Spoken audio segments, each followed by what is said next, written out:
Bienvenue à ceux qui nous écoutent dans Radio Asso, une émission consacrée au monde associatif, valoriser les bénévoles, comprendre les enjeux des associations, mettre un coup de projecteur, parler de recherche pour la maladie de Charcot, en soutien donc au week-end Charcot-Loéac qui a lieu tous les ans et cette année c'est les 28 et 29 juin 2025. Le prétexte, l'occasion de rencontrer des bénévoles, des personnes engagées comme toi Pascal. Bonjour Pascal, bienvenue. Bonjour Jean-Christophe. Alors on va passer 20-25 minutes ensemble, tu vas nous te présenter, nous dire un peu qui tu es, ce que tu fais, tu vas nous parler de ton parcours et de ton engagement associatif. Ensuite tu auras ton coup de gueule ou un coup de cœur et puis après on parlera de ce fameux week-end Charcot-Loéac auquel tu participes. Tu nous décriras ce que tu vas faire pendant ce week-end. Ok Pascal ? Ok, quand tu veux. Alors dans cette émission, il y a une tradition, c'est toujours l'invité qui se présente. Alors vas-y, présente-toi. Eh bien, je m'appelle Pascal, j'ai Pascal Huard, j'ai 59 ans. Dans ma vie, j'ai fait beaucoup d'aventures aéronautiques puisque j'ai eu la chance d'être pilote professionnel assez tôt, pilote professionnel de montgolfière. La montgolfière, c'est une aventure que j'ai découvert, une passion que j'ai découvert lorsque j'avais 17 ans. Avant, j'avais construit avec un ami des ULM et puis lorsque j'ai découvert cette activité, la montgolfière, j'étais complètement mordu, ce qui fait qu'à partir de l'âge d'une vingtaine d'années, je suis devenu pilote professionnel pendant 20 ans de montgolfière. C'est d'ailleurs là que à ce moment-là que j'ai connu Christian Stiz, à qui est dédié ce week-end Charcot. Après avoir piloté les montgolfières pendant 20 ans sur le territoire européen et puis en Afrique du Nord, j'ai pris une activité plus stable, moins itinérante, et je travaille actuellement dans le domaine de la sécurité et de la sûreté pour une collectivité territoriale à l'ouest de Paris, la ville de Mantes-la-Jolie. Et donc tu es engagé notamment au sein de Audace Anti-Évasion. Exact. Tu peux nous en dire plus ? Eh bien, c'est une association qui a été créée il y a 3 ans. 3 ans, l'histoire de l'association, je vous résume, un ami en situation de handicap, quelqu'un de tétraplégique. Un jour, c'était en Turquie, n'a pas pu monter à bord d'une montgolfière parce que tout simplement celle-ci n'était pas adaptée. Donc il était très frustré puisque les personnes qui l'accompagnaient, eux, ont pu voler, mais lui est resté au sol. Il nous a partagé cet ami, il est d'ailleurs venu au meeting, au week-end Charcot, il s'appelle Samuel Marie. Cet ami nous a confié à Philippe Lousselet, un ami de longue date avec qui je faisais du ballon, nous a confié sa frustration.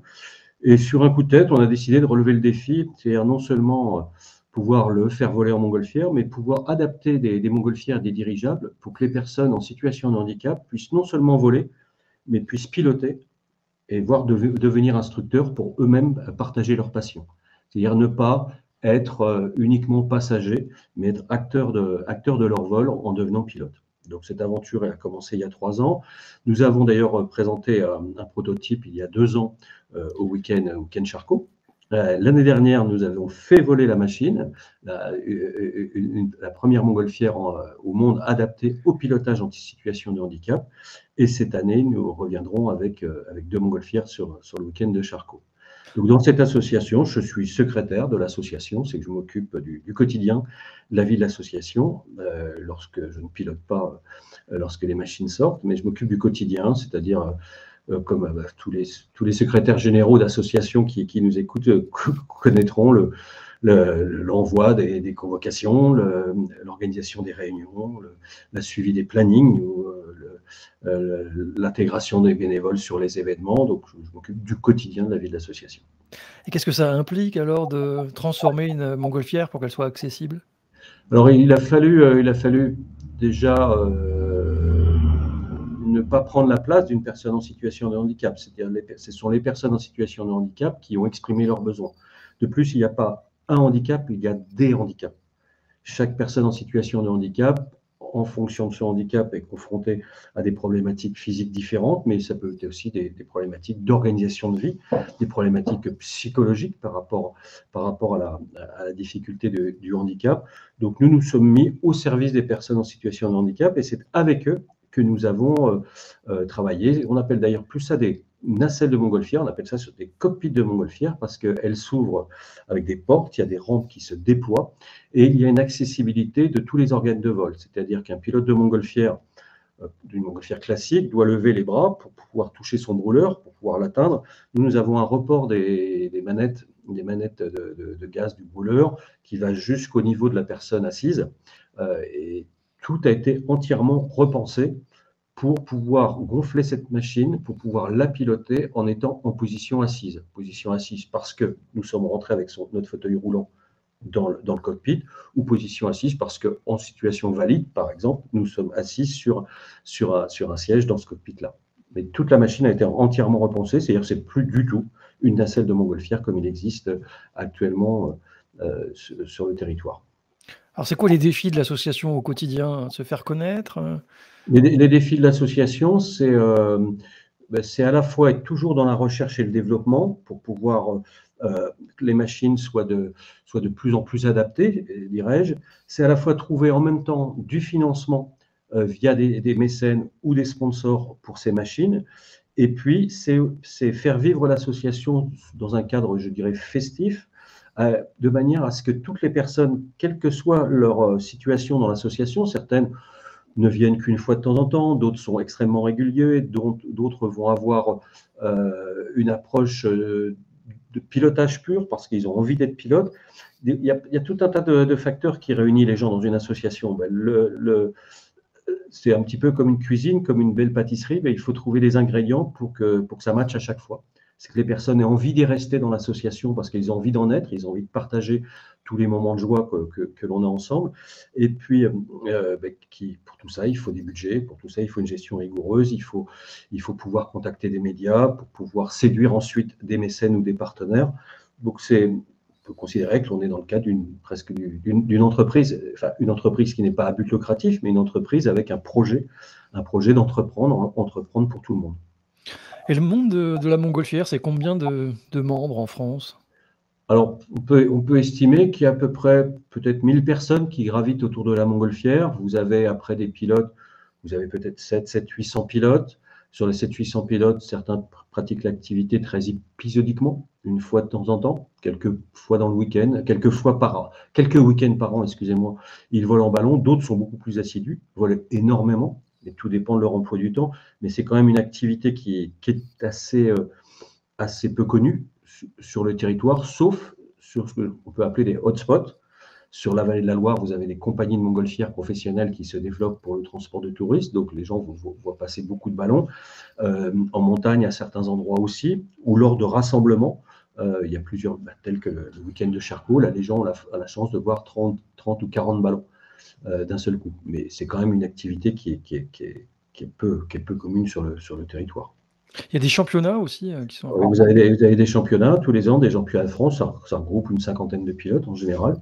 Et puis vous avez des gros événements, vous aviez tous les 2 ans le plus gros rassemblement du monde de montgolfière qui était à Chambly, à côté de Metz. Et puis vous avez des organisateurs qui développent une énorme énergie, parce que c'est pas évident, notamment des activités aériennes à organiser lorsqu'il y a des présentations publiques, il y a des contraintes de sécurité qui sont draconiennes. Pour que les meetings aériens sont très très encadrés, mais vous avez encore des organisateurs comme Jean-Marie Stiz et toute son équipe technique qui arrivent à faire des rassemblements tels que le week-end de Charcot. Et pour le monde du handicap, il y a aussi des championnats, il y a aussi des disciplines? Pour le moment, dans le cadre de la montgolfière pure, on est vraiment, nous, les précurseurs au niveau mondial. C'est-à-dire, notre machine... il n'y a que 2 machines en France qui existent pour que des pilotes en situation de handicap puissent la piloter. Ce sont les 2 Sci-Fly que nous avons développés, que nous présentons au week-end Charcot. Il n'y a que 2 machines au monde. Donc, il n'y a pas de championnat pour le moment avec seulement 2 machines. Ok, on passe à ta carte blanche, Pascal. À toi de jouer. Alors, carte blanche, on va dire soit un coup de gueule, soit un coup de cœur. Peut-être un coup de gueule, c'est organiser des Jeux paralympiques, c'est bien. Avoir des stades magnifiques, c'est bien. Mais si on ne peut pas aller jusqu'au stade alors qu'on est en fauteuil roulant parce que tout le reste de la société n'est pas adapté, c'est un petit peu dommage. C'est une réflexion que je fais parce qu'on se l'est fait, nous, avec notre histoire de la montgolfière. On a fabriqué une magnifique machine pour que des personnes en situation de handicap puissent voler. Et puis maintenant, on se pose aussi des questions en disant, mais c'est bien, mais pour atteindre la machine, il faut peut-être que le terrain lui aussi soit adapté. Alors nous, effectivement, on développe des petites machines au sol qui permettent à nos pilotes en situation de handicap de pouvoir évoluer sur des terrains un petit peu difficiles, du style une pâture d'aérodrome ou un champ lorsqu'on s'est posé en montgolfière. C'est un peu mon coup de gueule, se dire la société de tous les jours. On a beau communiquer énormément sur le handicap, mais les distributeurs automatiques d'argent, ils sont pas à la bonne hauteur. Les comptoirs pour des organismes publics, sécurité sociale, etc., sont pas non plus à la bonne hauteur pour des personnes en fauteuil. Et puis c'est pas toujours évident de trouver la bonne place de parking et de pouvoir rentrer dans un magasin ou dans un restaurant lorsqu'on est en situation de handicap. Donc tout le monde doit, à son propre niveau, à mon avis, faire des gros efforts.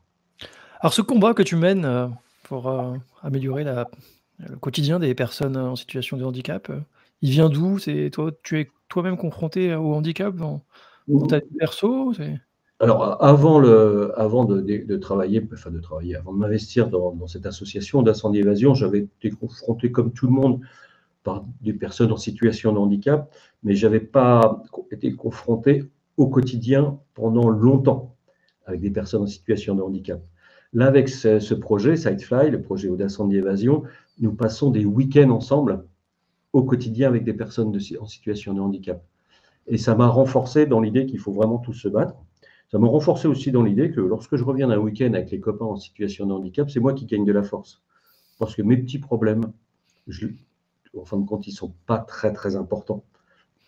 Donc, c'est sur le terrain, grâce à cette association, que j'ai découvert qu'est-ce qu'il y avait derrière le handicap. Alors comment s'est passée la rencontre avec, l'association donc Week-end Charcolo et Hack? On voit les similitudes entre les 2 combats? C'est quoi? C'est une connaissance de longue date, j'imagine? Disons que historiquement, beaucoup d'amis pilotes connaissaient Christian Stees, qui est décédé malheureusement de la maladie de Charcot, et tout le monde connaît l'initiative de Jean-Marie et de toute son équipe. On dit Jean-Marie Stees, mais c'est derrière toute une équipe qui porte ce projet. Donc, dès que notre machine a été en état d'être présentée par rapport à une machine adaptée pour des personnes en situation de handicap, ça nous apparaît tout à fait légitime de proposer à l'équipe qui organise le SLA notre présence pour nous aussi amener notre pierre à l'édifice à cette superbe manifestation. Donc toi, tu l'as connu, Alors, j'ai connu Christian Stees. C'était un ami, c'est ça? Alors, c'était pas spécialement un de mes amis, mais il était plus âgé que moi à l'époque. Mais dans les années 80, j'étais élève pilote, j'étais plutôt au sol qu'en l'air. C'est le genre de pilote qui nous faisait rêver, puisqu'il y avait très très peu de pilotes à cette époque, dans les années 70-80. Les pilotes se comptaient sur les doigts des deux mains. Et Christian Stees, étant un pilote de la région Pays de Loire et moi-même originaire des Pays de Loire, je dirais du sol, on admirait entre guillemets ses décollages. Et puis de fil en aiguille, étant devenu professionnel, c'était devenu quelque part un collègue. On se croisait sur certaines manifestations. Et donc on a été très sensible quand Jean-Marie a monté cet événement pour faire parler de la maladie de Charcot et embarquer tout un tas de personnes au niveau de l'initiative pour faire récolter des dons pour la recherche et puis faire connaître toutes ces problématiques liées à la maladie de Charcot. Alors les 28 et 29 juin prochains, donc pour la prochaine édition, quel sera ton rôle? Tu représenteras, j'imagine, ta propre association, mais pas que, ça va plus loin que ça? Disons que ce week-end Charcot, nous allons nous déplacer, nous serons une vingtaine de membres de l'association à nous déplacer. Nous déplacer, on vient de loin, on a des membres qui viennent de Grenoble, des membres qui viennent de la région de Bordeaux. On sera une vingtaine de membres sur le site, on s'installe en bivouac, on campe en fin de compte nous sur le site, on sera près du petit lac. Ça fait 2 ans on est au même endroit et c'est vraiment parfait.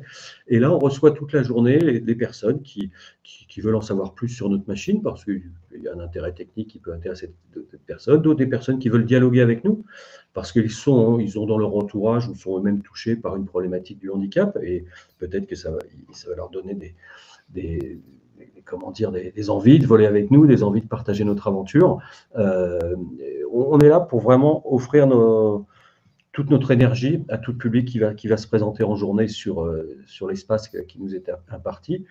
Et puis, on aura au plaisir de faire des vols avec nos machines le matin au lever du soleil et le soir au coucher du soleil quand la météo sera calme pour nous accueillir dans les cieux, quoi. Oui, c'est ça, pour les néophytes, il faut savoir qu'il y a des conditions très particulières pour que les montgolfières puissent, décoller. On parle de décollage, pour une montgolfière Oui, d'ailleurs? on parle d'ascension, pour faire des Ascension? ascensions ou des collages. Oui, il faut un vent très faible. Oui, pas de vent du tout ou un vent très faible. C'est globalement au-dessus d'une vingtaine de kilomètres/heure de vent, c'est-à-dire une dizaine de nœuds. Ça devient compliqué de gonfler une montgolfière. Il faut vous imaginer qu'une montgolfière standard a une voile qui est plus grande que le plus grand des speed bateaux qui existent. La speed bateau, c'est la voile d'avant qui se gonfle pour faire naviguer un bateau quand il n'y a pas trop de vent. Mais nous, les enveloppes de montgolfière font plusieurs milliers de mètres carrés. Donc le moindre souffle d'air peut emmener la machine. Donc lorsqu'on est en l'air, ça ne pose pas trop de soucis puisqu'on avance à la vitesse de l'air, mais lorsqu'on gonfle la machine, il y a des forces qui sont très importantes sur cette machine, même si lorsqu'on la gonfle, on la relie au véhicule avec un gros câblage, mais avec un peu trop de vent, je peux vous assurer qu'on fait décoller un véhicule. Donc il faut faire attention, ne pas voler quand il y a du vent, ne pas voler quand il y a des orages ou des instabilités liées au phénomène thermique lié à la chaleur. En général, on trouve de bonnes conditions au lever du soleil et juste avant le coucher du soleil. OK, et il faut avoir le pied pas marin, mais on peut avoir le mal de l'air, quand on monte dans une montgolfière? Alors, le mal de l'air, ce qu'on peut appeler le mal de l'air ou une association de vertige, apparaît pas lorsque vous êtes en montgolfière si vous n'êtes pas relié au sol. Donc déjà, la notion de vertige n'existera pas. On peut avoir une appréhension, ça c'est tout à fait légitime, lorsqu'on monte pour la première fois, j'irai sur un bateau, ou la première fois dans un karting, ou la première fois, une première expérience qui crée de l'appréhension, ça les gens peuvent l'avoir, mais dès que la montgolfière a décollé, c'est tellement calme, vous avancez à la vitesse du vent, il n'y a aucune turbulence, il n'y a pas de problème de mal de l'air, puisque vous n'allez pas vous retrouver comme dans un avion avec des problématiques, les gens appellent ça des trous d'air, des problématiques de turbulence qui fait que votre estomac peut être un peu retourné. Là, en montgolfière, il n'y avait aucune sensation physique, il y a juste le plaisir des yeux. Et les enfants, ils peuvent y monter à partir de quel âge? Souvent, les enfants, c'est à partir de 12-14 ans, parce qu'il y a une problématique liée à la hauteur de la nacelle. Alors, pas dans nos cockpits à nous, on est assis, on a une vue extraordinaire en étant assis, mais une montgolfière traditionnelle a une nacelle qui a un rebord qui est à peu près à 1,10 m. Donc, si la personne ne fait pas plus d'1,10 m, 1,30 m, elle ne verra rien du tout, donc elle ne monte pas à bord d'une montgolfière. C'est combien d'heures de formation pour pouvoir piloter une montgolfière, là? Alors, il y a deux cadres. Il y a le cadre légal et le cadre réel. Dans le cadre, pour piloter une montgolfière, il faut au minimum une vingtaine d'ascensions avec un instructeur, plus une formation théorique au préalable et un examen théorique qui est délivré par la Direction générale d'aviation civile. Lorsque vous avez votre examen théorique délivré par l'aviation civile, vous travaillez avec un instructeur, il vous fait des vols, il vous partage sa passion, et puis lorsqu'il juge que vous avez les compétences, il fait ce qu'on appelle votre lâcher, vous faites vos premiers vols seul à bord. Et ensuite, ça c'est sur des ballons relativement petits. Et puis, si vous montez en taille de ballon, il y a des qualifications différentes, puisqu'une taille de ballon plus grosse permet d'emmener plus de passagers, donc amène plus de facteurs de gestion pour le commandant de bord, puisqu'il faut gérer non seulement la machine, mais en plus ses passagers. Donc, c'est des qualifications qui augmentent en fonction de la taille du ballon. Ça fait combien de temps que tu participes au Week-end Charcot Loéac alors? Là, cette année, ça sera la 3e édition. OK, et tu vois une évolution entre les éditions? Disons qu'on s'en prend plein les yeux tous les ans. Il y a une chose qui évolue pas, par contre, c'est le sourire des gens. Ça, il y a une chose qui n'a pas bougé, c'est un super accueil au niveau de l'équipe de bénévoles qui organise. On a une énergie débordante, du sourire en permanence. Et puis c'est assez fabuleux de voir ce circuit automobile qui ne les emplit pas, ces voitures en Philly, ces conférences qui sont plus intéressantes les unes que les autres. Donc, non, ça, il y a une chose qui ne bouge pas, c'est le dynamisme. Et pourvu qu'il garde ce dynamisme encore longtemps, quoi. Merci Pascal, est-ce qu'on a fait le tour? On n'a rien oublié? Non, je dirais à tout le monde bienvenue. Venez nous voir, tous au Week-end Charcot. Et puis on se donne rendez-vous là-bas Pascal alors, on se verra, en vrai. Exactement, tu verras nos 2 Sidefly et complètement adaptés. J'espère pouvoir prendre plein de photos. Exactement. Merci Pascal d'avoir répondu à mes questions et à bientôt. Au revoir et à bientôt.